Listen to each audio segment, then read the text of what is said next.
I'm Jeff Altman, the Big Game Hunter. I'm the head coach for NoBSCoachingAdvice.com and JobSearchCoachingHQ.com. I'm a former executive recruiter, more than 40 years of doing successful search work. I now coach people and organizations on how to play bigger in the world. And I love this question. How do you interview for cultural fit? Why? Because most employers, almost all employers I've ever come into contact with, tell the lie of cultural fit. And I'm going to be that blunt about it, and I'll prove my point in a second.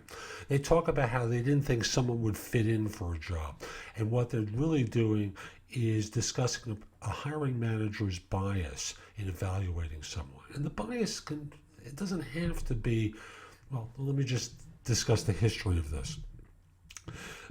Again, having done search for more than 40 years, back in the Stone Ages, it used to be, I don't think this person is fit in, was a euphemism for we don't hire women into this group. Or we're a bunch of white guys and we don't hire people who aren't white guys into our group. But it became institutionalized over the course of time under the soft skill of we don't think their personality or their energy would really fit in with us.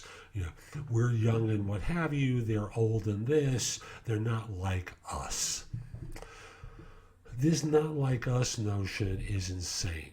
Now, I've obviously pinpointed the bias element of this. Let me show you how it plays out. If you are really interviewing for cultural fit, what you'd be doing is giving standardized evaluation tests to all of your employees in the group that's being hired for every time you were trying to hire, because people adapt. I don't want to say they're chameleon-like, but people learn and grow, and sometimes they change. So you'd want to evaluate them as they currently are. And then from there, look for complementary personalities who had the right skills that you are looking for. So for example, if you're hiring an accountant into a team of accountants, you'd want to hire someone who not only knew the specific accounting knowledge that you wanted them to have, but also had a complementary personality. Because you do want diversity of thought, don't you? You just don't want a bunch of people who are going to nod their head in agreement to everything you do, right? So, instead what firms do is they kind of project personality attributes onto individuals without really getting to know them.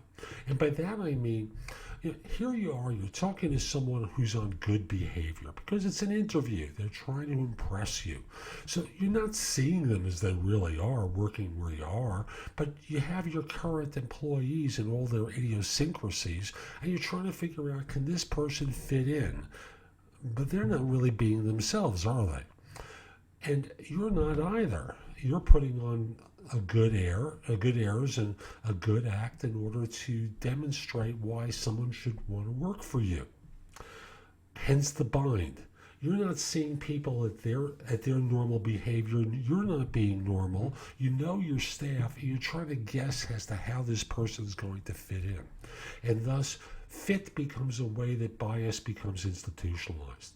I am telling you, unless you do the standardized testing and do the complementary personality evaluations in order to see how people will fit given the skills that they have, you are blowing smoke up your own butt and kidding yourself that you are capable.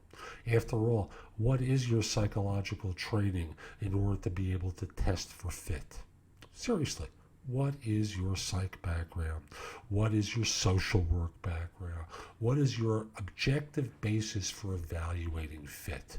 And the answer is you don't have one. It's purely subjective, and thus bias creeps in.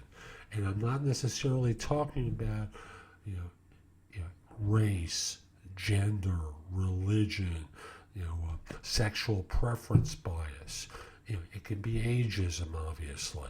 We don't think this guy fit in, like we're all in our 30s and like you're going to a party with them, right? But that's what you do.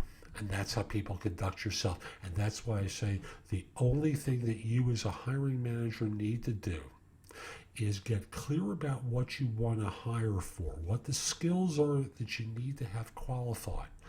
Make sure that the people who are involved in the assessment process are clear about what you want them to evaluate for. not their standards, but your standards of evaluation. And then afterwards, ask them, were they qualified? That's the only question that matters. When they say, I didn't really like them, you tune that out because that's irrelevant to the equation. What you care for is, are they qualified? And then you make your own determination about their qualifications on top of that. Hope you found this helpful, and hope you have a great day. Again, nobscoachingadvice.com. I'd love to help you. Take care.